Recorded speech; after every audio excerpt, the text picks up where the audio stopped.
الفنانة بادي عائشة، تحت تحياتكم من فضلكم.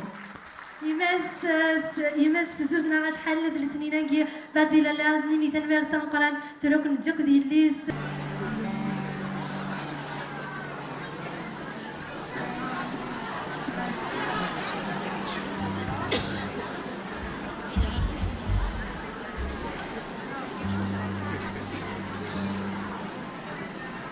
ولاية تيز وزو على استقبالها، وفي رأسها والي ولاية تيز وزو، واشكر كل الحضور، ونتمنى إن شاء الله أن نكون عند حسن ظنكم، وأنا أتمنى للسيدة بادي لالا الشفاء العاجل إن شاء الله، ترجع لبلادها مليحة إن شاء الله.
تستسمو